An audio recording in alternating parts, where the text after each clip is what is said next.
एक कॉइल है, कॉइल के साथ आपने बैटरी कनेक्ट की, एक स्विच लगा दिया, स्विच को ऑन किया, यहाँ से करंट फ्लो होगी, करंट की वैल्यू धीरे धीरे बढ़ेगी, करंट बढ़ेगी तो फ्लक्स भी बढ़ेगा। फ्लक्स का बढ़ना कहलाता है फ्लक्स का चेंज होना, बढ़ना भी कहलाता है चेंज होना, और कम होना भी कहलाता है चेंज होना। अगर फ्लक्स चेंज होगा तो कॉइल के दोनों एंड पर एक इंड्यूस्ड ईएमएफ डेवलप हो जाएगा और एक इंड्यूस्ड करंट फ्लो होना शुरू हो जाएगी। करंट की डायरेक्शन क्या होती है, लेंज लॉ से ये करंट के बढ़ने का अपोज करेगी, तो मेन करंट के बढ़ने का अपोज करेगी, तो मेन करंट के अपोजिट डायरेक्शन में एक इंड्यूस्ड करंट फ्लो हो जाएगी। ठीक है ना, ये फिनोमेना कहलाता है सेल्फ इंडक्टेंस। अब कॉइल थी, इस कॉइल को आपने बैटरी से कनेक्ट किया, स्विच ऑफ है तो करंट होगी 0 एम्पियर, स्विच ऑन किया, करंट फ्लो होना शुरू हो गई और इसमें मैक्सिमम करंट या स्टेबल करंट फ्लो होनी है 5 एम्पियर। तो हम ऐसा कहते हैं कि करंट को 0 से 5 एम्पियर तक पहुंचने में कुछ टाइम लगेगा, भले ही वो टाइम मिली सेकेंड या माइक्रो सेकेंड का हो, फिजिक्स में ये टाइम भी काउंटेबल होता है। ठीक है, तो हम ऐसा कहते हैं कि जैसे ही हम स्विच ऑन करेंगे तो करंट की वैल्यू धीरे धीरे बढ़ना शुरू होगी और करंट जब तक बढ़ेगी तब तक फ्लक्स भी चेंज होगा। ठीक है ना, अब किसी भी कॉइल के थ्रू अगर फ्लक्स चेंज हो रहा हो तो इसके दोनों एंड पर एक इंड्यूस्ड ईएमएफ सेटअप हो जाएगा। ठीक है ना, इसके दोनों एंड पर एक इंड्यूस्ड ईएमएफ सेटअप होगा और इसमें एक इंड्यूस्ड करंट फ्लो होना शुरू हो जाएगी। ठीक है, लेंज लॉ क्या कहता है, करंट उसी कॉज का अपोज करती है जिससे वो जनरेट हुई हो। तो करंट क्यों जनरेट हो रही थी, फ्लक्स के बढ़ने के कारण, तो फ्लक्स के बढ़ने का अपोज करेगी कौन सी करंट, इंड्यूस्ड करंट। ठीक है ना, अब इसमें मेन करंट फ्लो हो रही है इस डायरेक्शन में, बैटरी से आने वाली करंट कहलाएगी मेन करंट, और एक करंट और जनरेट हो जाएगी इंड्यूस्ड करंट, जो इस मेन करंट का अपोज करेगी कब, जब तक ये करंट स्टेबल ना हो जाए, 0 से 5 एम्पियर तक पहुंच ना जाए। ठीक है, एक बार ये 5 एम्पियर पर करंट पहुंच जाएगी, ठीक है ना, करंट की वैल्यू कांस्टेंट हो जाएगी, करंट कांस्टेंट होगी तो फ्लक्स में चेंज नहीं होगा, फ्लक्स में चेंज नहीं होगा तो इंड्यूस्ड करंट अपने आप बंद हो जाएगी। तो इंड्यूस्ड करंट कब तक फ्लो होती है, जब तक करंट अपने स्टेबल वैल्यू तक ना पहुंच जाए। ठीक है ना, ये फिनोमेना कहलाता है सेल्फ इंडक्टेंस। इसके बाद देखो एक्सप्रेशन फॉर सेल्फ इंडक्टेंस। ठीक है, तो इसमें magnetic flux linked with the coil is directly proportional to current flow in it. इसमें जो फ्लक्स लिंक होगा वो डिपेंड करेगा करंट पर, जितनी अधिक करंट होगी उतना अधिक फ्लक्स होगा, 5 proportional to I. Proportional sign हटाओगे तो एक कांस्टेंट आएगा, ये होता है एल। ठीक है ना, phi equal to L I, where L is constant called self inductance of coil और coefficient of self inductance of coil. L को क्या बोलते हैं, सेल्फ इंडक्टेंस या coefficient of self inductance of coil. आ रही बात समझ में?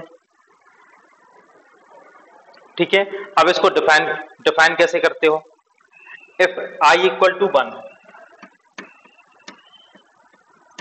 If I equal to 1 ampere then phi equal to हो जाएगा एल। ठीक है, यहां तक बात समझ में आ रही। So self inductance of a coil is numerically equal to magnetic flux linked with the coil induced by unit current. ठीक है, सेल्फ इंडक्टेंस उस फ्लक्स के बराबर होता है जो यूनिट करंट से इंड्यूस्ड हुआ हो। ठीक है, यहां तक बात समझ में आ रही।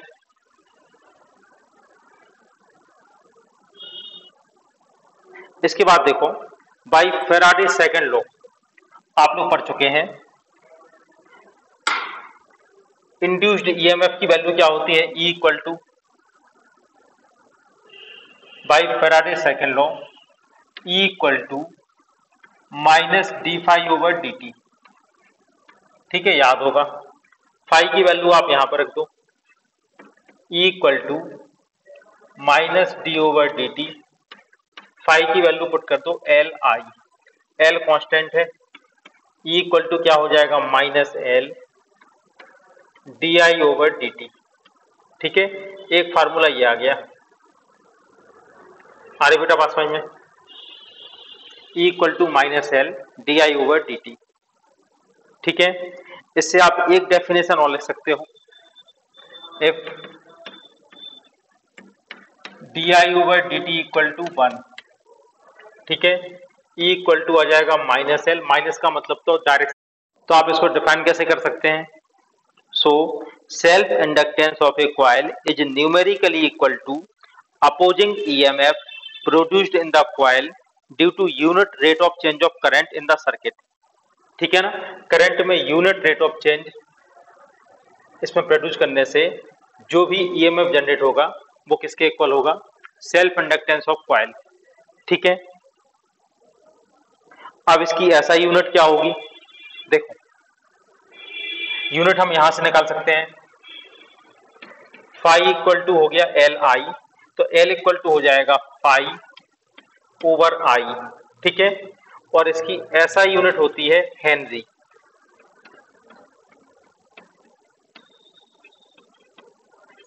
हेनरी का नाम हमने आपको बहुत पहले ले लिया था म्यू नॉट अपॉन 4 पाई की वैल्यू लिखते समय। ठीक है ना, और आपसे कहा था हेनरी बाद में आएगा, तो आज आ गया। ठीक है ना, 1 हेनरी इक्वल टू क्या होगा? फाई की यूनिट वेबर ओवर एम्पियर। ठीक है, तो 1 henry equal to 1 weber upon 1 ampere. ठीक है, यहां तक बात समझ में आ रही? देखो, एक फार्मूला हम यहां से भी लिख सकते हैं, L इक्वल टू ई की यूनिट क्या होगी? वोल्ट। हाँ, एक मिनट, देखो, वोल्ट सेकंड ओवर एम्पियर। ठीक है ना, यहां से हम डायमेंशन फार्मूला बड़े आसानी से लिख सकते हैं। ठीक है, देखो, वोल्टेज का डायमेंशन फार्मूला कैसे लिखते हो? अगर आपको याद हो, फार्मूला यूज करते थे हम लोग W equal to Q V. ठीक है ना, तो वोल्टेज का लिखते हैं यहां से। ठीक है, V का क्या हो जाएगा? W ओवर क्यू, W का होता है M L square T minus 2 over Q, Q का होता है AT। तो V का डायमेंशन फार्मूला क्या आता है? M L square T minus 3 A minus 1। ठीक है, यहां से आप लिख लो वोल्ट का M L square T minus 3 A minus 1 into second, second मतलब टाइम, अपॉन एम्पियर। ठीक है, तो क्या आ जाएगा इसका dimension formula? M L minus 2। ठीक है, T कितना हो जाएगा? माइनस 2, T हो जाएगा माइनस 2 और A हो जाएगा माइनस 2। ठीक है, ये हो गया L का म्यूचुअल इंडक्टेंस। ठीक है, इसके लिए हमें दो कॉइल की जरूरत पड़ती है। एक कॉइल कहलाती है प्राइमरी कॉइल और दूसरी कॉइल कहलाती है सेकेंडरी कॉइल। प्राइमरी कॉइल में क्या करते हैं? यह है प्राइमरी कॉइल, यह है सेकेंडरी कॉइल। प्राइमरी कॉइल में बैटरी और साथ में स्विच लगाते हो। ठीक है ना, और सेकेंडरी कॉइल में आप सिर्फ गैल्वेनोमीटर लगाते हो। ठीक है, अब आप ये देखो, जैसे ही हम प्राइमरी कॉइल का स्विच ऑन करते हैं, इसमें करंट फ्लो होना शुरू हो जाएगी। करंट की वैल्यू धीरे धीरे बढ़ेगी। ठीक है, प्राइमरी कॉइल की करंट को हम बोलते हैं आईपी। करंट की वैल्यू धीरे धीरे इंक्रीज हो रही है। ठीक है, करंट धीरे धीरे बढ़ने से यहाँ पे फ्लक्स भी आएगा। ठीक है ना, मैग्नेटिक लाइनें निकलेंगी और ये लाइनें बगल वाली कॉइल में भी पहुंचेगी। ठीक है, यहाँ पर फ्लक्स बढ़ेगा तो इसका भी फ्लक्स बढ़ेगा और इससे रिलेटेड फ्लक्स चेंज होगा, इससे लिंक फ्लक्स चेंज होगा। तो क्या होगा? इसमें जनरेट फ्लक्स हो गया फाई एस। ठीक है ना, फाई एस की वैल्यू चेंज होगी तो इसके दोनों एंड पर एक इंड्यूस्ड ईएमएफ जनरेट हो जाएगा और अगर इसमें दोनों एंड आपस में कनेक्टेड हैं तो इसमें एक करंट फ्लो होना शुरू हो जाएगी, जिसको हम गैल्वेनोमीटर से डिटेक्ट कर लेते हैं। ठीक है, तो आप जो कुछ भी चेंज कर रहे हैं वो कहाँ पर कर रहे हैं? प्राइमरी कॉइल में, और सेकेंडरी कॉइल में अपने आप करंट फ्लो होना शुरू हो रही। ठीक है, डिफाइन कैसे करोगे? whenever current linked with primary coil changed so that flux linked with primary coil changed and this flux passes through secondary coil and flask linked with secondary coil changed, then an induced EMF is set up between two terminal of secondary coil and a current flow in secondary coil. ठीक है, this current is called induced current and this phenomena is called mutual inductance between two coil. ठीक है, इसको आप समझ लो। एक coil दूसरी coil के बगल में रखी है, आप इसको टच भी नहीं कर रहे फिजिकली, ना इसमें कोई बैटरी आपने लगाई है, और अपने आप इसमें करंट फ्लो होना शुरू हो गई। ठीक है, जैसे ये एक कॉइल है, ठीक है, एक कॉइल आपको ये दिखाई दे रही, इस कॉइल में आपने करंट फ्लो करवाई, इसमें आपने बैटरी लगा दी, इस कॉइल में आपने बैटरी कनेक्ट कर दी जिससे इसमें करंट फ्लो होना शुरू हो गई। इसके बगल में एक और कॉइल रखी है, उसको आपने टच भी नहीं किया। ठीक है ना, इसके पास में रखी है, बगल में नहीं कहेंगे, इसके पास में एक कॉइल रखी है, आपस में दोनों टच भी नहीं हो रही। ठीक है ना, एक कॉइल में करंट फ्लो कराने से दूसरी कॉइल में अपने आप करंट फ्लो हो जाए। ठीक है, ये फिनोमेना कहलाता है म्यूचुअल इंडक्टेंस। अब आपको थोड़ा सा एग्जाम्पल से समझा दें। देखो, आप लोग इस साल 12th क्लास का एग्जाम देंगे, ठीक है, IIT और नीट का भी एग्जाम देंगे। अब अगर आपके 12th क्लास के एग्जाम में 95% मार्क्स आ गए और आपका IIT या नीट जो भी आप दे रहे हैं इसमें आपका सिलेक्शन हो गया, ठीक है, तो ये आप हैं, आपके 12th क्लास में इतने मार्क्स आ गए, साथ में आपका सिलेक्शन हो गया। ये खबर आपके घर के अगल बगल में पड़ोसियों तक भी जाएगी। ठीक है, और जैसे ही ये खबर पड़ोसियों के घर में पहुंचेगी, पड़ोसियों के घर में खाना बनना भी मुश्किल हो जाएगा। ठीक है, अगर खाना बनेगा तो खाया नहीं जाएगा। ठीक है, तो पड़ोसी का आपसे डायरेक्टली ना उनके घर में कुछ अच्छा हुआ ना उनके घर में कुछ बुरा हुआ, केवल आपके सिलेक्शन की खबर आई है, और ये खबर सुन के उनके अंदर जो प्रतिक्रिया होती है, ठीक है ना, खाना नहीं खाया जाएगा या खाना बनेगा ही नहीं। ठीक है ना, तो ये कहलाता है म्यूचुअल इंडक्टेंस। बात समझ में आ रही बेटा कि नहीं आ रही? एक कॉइल में करंट की वैल्यू को चेंज कर रहे हैं, दूसरी कॉइल में अपने आप करंट फ्लो होना शुरू हो गई, ये फिनोमेना कहलाता है म्यूचुअल इंडक्टेंस। ठीक है, अब इसको ड्राइव कैसे करोगे? जैसे हमने सेल्फ इंडक्टेंस को ड्राइव किया था, flux linked with secondary coil, secondary coil से लिंक होने वाला फ्लक्स प्राइमरी कॉइल की करंट के प्रोपोर्शनल होगा, phi s proportional to Ip, phi s equal to MIP, where M is a constant called mutual inductance between two coil। Mutual inductance हमेशा दो coil के बीच में होगा। ठीक है, M की यूनिट भी क्या होती है? हेनरी।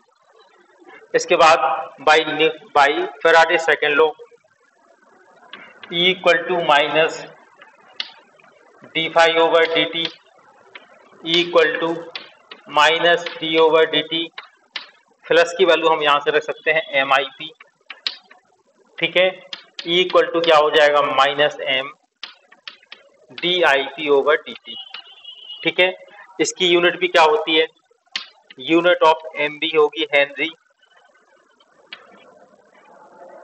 डेफिनेशन भी सारी वही होंगी, फार्मूले भी सारे वही होंगे, यूनिट भी वही होगी, डायमेंशन फार्मूला भी वही होगा। Mutual inductance of coil is numerically equal to magnetic flux linked with secondary coil produced by unit current through the primary coil. Primary coil में यूनिट करंट फ्लो होने से सेकेंडरी कॉइल में जो flux generate हुआ, ठीक है ना, वो कहलाता है mutual inductance between two coil. ठीक है, दूसरा डेफिनेशन हम लोग यहां से दे सकते हैं। ठीक है, अगर dIP/dt की वैल्यू 1 हो तो E इक्वल टू होगा M। देखो 3 कॉइल आपको दिखाई जा रही है, L1, L2, L3। ठीक है, इनके सेल्फ इंडक्टेंस गिवन है, और 1 और 2 के बीच में म्यूचुअल इंडक्टेंस है, 2 और 3 के बीच में भी है, और 1 और 3 के बीच में भी है। इसकी वैल्यू भी आपको गिवन है, आपको फाइंड करना है equivalent inductance of this combination. ठीक है, तो L इक्विवेलेंट का फार्मूला क्या होता है? L इक्विवेलेंट इक्वल टू, अगर दो कॉइल हो तो आपको बताए थे L1 प्लस L2, और भी हो तो L1 plus L2 plus L3, और अगर इनके बीच में म्यूचुअल इंडक्टेंस है तो प्लस माइनस 2M। ठीक है ना, तो आप ये देखो इक्विवेलेंट इंडक्टेंस कैसे होगा इसमें, L equivalent equal to L1 plus L2 plus L3, 3 coil है तो L1 plus L2 plus L3। अब इसके बाद देखो प्लस माइनस 2M होता है, तो 1 और 2 के बीच में देखो म्यूचुअल इंडक्टेंस। देखो अब आप इसमें देखो करंट की डायरेक्शन कैसे दिखाई देगी, फर्स्ट वाले में ऊपर देखो करंट इस तरह से जा रही, अब ये करंट पीछे से निकल के आएगी यहाँ से जाके, देखो करंट समझ में आ रही है, कहीं करंट नीचे से जा रही है, कहीं करंट ऊपर से जा रही है, ठीक है ना। इसमें भी करंट ऐसी होगी, ठीक है। तो आप ये देखो 1 और 2 में करंट की डायरेक्शन अपोजिट है, ठीक है ना। अगर अपोजिट है तो हमें लगाना है -2M1 2, ठीक है। इसके बाद आप देखो 2 और 3 में भी करंट की डायरेक्शन अपोजिट है, तो -2M23, और 1 और 3 में क्या है, करंट की डायरेक्शन एक ही है, करंट की डायरेक्शन एक ही हो तो यहाँ +2M आता है, तो +2M13, ठीक है। सारी वैल्यू आप यहाँ पुट कर दो, L1 की वैल्यू कितना है 5, L2 की वैल्यू गिवन है 4, L3 की वैल्यू गिवन है 3, -2M12 2, M12 की वैल्यू गिवन है 2, ठीक है ना, -2M23 की वैल्यू भी 2 है, प्लस 2 इंटू M13 की वैल्यू गिवन है 1, ठीक है ना। अब आप इसको सॉल्व करो, कितना आ जाएगा 5 + 4 + 3, ठीक है। एक्चुअली में 2 इंटू 2 हो गया -4, 4 से 4 कैंसिल हो गया, ठीक है। 5 + 3 कितना हो गया 8, -4 ये बचेगा 4 + 2, ठीक है, ये आ जाएगा 6 हेनरी, ठीक है। ये इसका आंसर होगा। देखो सबसे पहले आप लोग क्वेश्चन देखें, एक रॉड है AB, इसकी लेंथ है 5 मीटर, इसको वेस्ट ईस्ट डायरेक्शन में रखते हैं और ये परपेंडिकुलर डाउनवर्ड गिर रही है विद वेलोसिटी 10 मीटर पर सेकंड से, ठीक है। अर्थ का हॉरिजॉन्टल कंपोनेंट गिवन है 3 टेस्ला, वर्टिकल कंपोनेंट गिवन है 2 टेस्ला। आपको फाइंड करना है find induced EMF between 2 terminals of rod and which terminal become positive, ठीक है ना। रॉड के दोनों एंड के बीच में कितना इंड्यूस्ड ईएमएफ जनरेट होगा ये आपको फाइंड करना है, और कौन सा टर्मिनल प्लस होगा कौन सा टर्मिनल माइनस होगा ये आपको फाइंड करना है। तो सबसे पहले आप ये देखें कि देखो रॉड की पोजीशन कैसी है, वेस्ट ईस्ट डायरेक्शन में ऐसे, और रॉड इस तरह से नीचे जा रही है, ठीक है ना। अब हम देखते हैं एच और भी की डायरेक्शन क्या होगी, ठीक है। तो हॉरिजॉन्टल कंपोनेंट होता है साउथ से नॉर्थ की ओर, ठीक है ना। तो किसी भी कमरे में हॉरिजॉन्टल कंपोनेंट कुछ इस टाइप से होंगे, ठीक है ना। अर्थ के हॉरिजॉन्टल कंपोनेंट कुछ इस टाइप से होते हैं, ठीक है ना, बात सबको समझ में आ रही है। और वर्टिकल कंपोनेंट की डायरेक्शन कैसी होती है, वर्टिकल कंपोनेंट कुछ इस टाइप से होते हैं, ठीक है ना। वर्टिकल कंपोनेंट इस टाइप से होंगे। अब आप ये देखो अगर रॉड इस तरह से गिर रही है, ठीक है ना, इस तरह से गिर रही है, तो क्या ये वर्टिकल कंपोनेंट को कट करेगी, ठीक है। आप कुछ लोग कहेंगे सर यहाँ लाइनों के बीच में, इसको काटना नहीं मानते हैं, काटना मानते हैं लाइनों को काट देना, ठीक है ना। तो अगर ये रॉड इस तरह से नीचे जा रही है तो ये वर्टिकल कंपोनेंट को नहीं काटेगी, ठीक है ना, लेकिन देखो हॉरिजॉन्टल कंपोनेंट को कट करेगी। ये है horizontal component of earth magnetic field, rod ऐसे आके गिर रही है तो ये एच को काटेगी। बात समझ में आ रही कि नहीं आ रही, ठीक है। तो फार्मूला क्या होता है, E = BLV sin theta, theta की वैल्यू 90 डिग्री है। बी की जगह क्या लिखेगा, कौन से कंपोनेंट को काट रही होगी ये, HLV।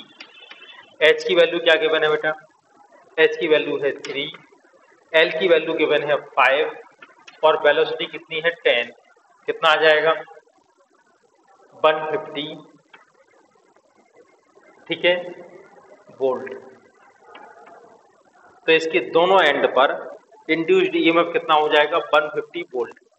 अब हमें पता लगाना है कौन सा टर्मिनल प्लस होगा कौन सा टर्मिनल माइनस होगा, ठीक है ना।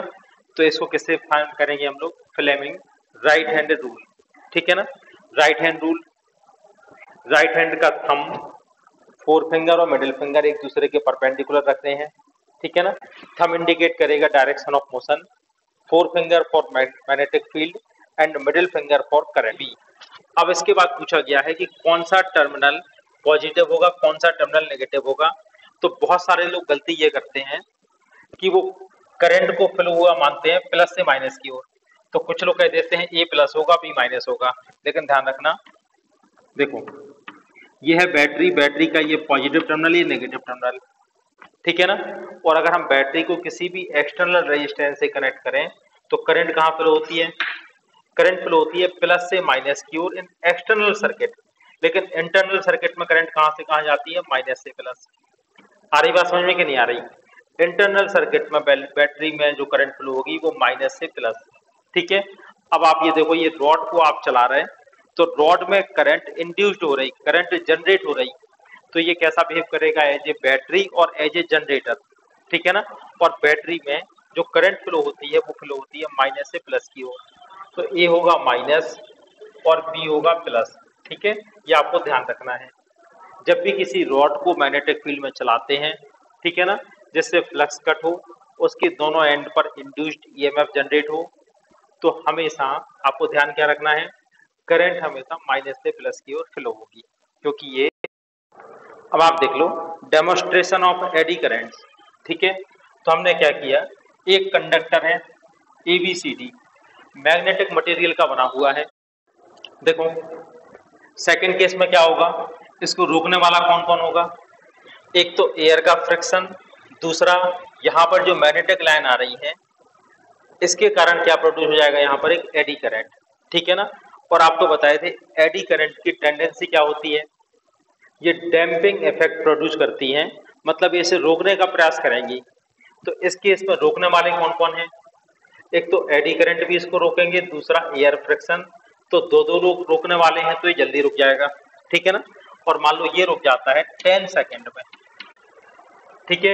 अब थर्ड केस में क्या किया हमने, अब इसमें स्लॉट्स बना दिए, ठीक है ना। स्लॉट्स आप समझते हैं कुछ इस तरह से, ठीक है ना, इसको बीच बीच में इसमें स्लॉट्स बना दिए, ठीक है। अब इसको फिर से घुमा के छोड़ा मैग्नेटिक फील्ड में, तो अब इसमें क्या होगा, एक तो एयर फ्रिक्शन इसको रोकेगा, दूसरा कौन रोकेगा, एडी करंट। लेकिन एडी करंट क्या होगी, एडी करंट किस पर डिपेंड करती है, कंडक्टर के रेजिस्टेंस पर। एरिया बड़ा होगा, ठीक है ना, यहाँ पर करंट कैसी होगी, सॉरी, एरिया बड़ा होगा तो करंट जाना होगी, एरिया छोटा हो जाएगा तो करंट की वैल्यू भी यहाँ पर कम हो जाएगी, ये छोटी छोटी करंट हो जाएंगी। देखो अगर एरिया जाना है तो बड़ी करंट होगी, एरिया छोटा हो गया करंट छोटी हो गई, कम करंट होगी, कम करंट होगी तो अपोजिशन भी कम होगा, ठीक है ना। तो एयर फ्रिक्शन तो इसको रोक ही रहा था, साथ में एडी करंट भी रोक रही है, लेकिन एडी करंट का इफेक्ट कम हो गया, ठीक है ना। तो अब ये रोकेगा 15 सेकेंड में, ठीक है। तो अगर आपसे बोले T1 T2 और T3 में क्या रिलेशन होगा, तो सबसे ज्यादा टाइम किसको लगेगा, T1 को, उसके बाद होगा T2, और सबसे छोटा काम टाइम क्या होगा, टी सॉरी T1 फिर T3 फिर T2, ठीक है। ये इनमें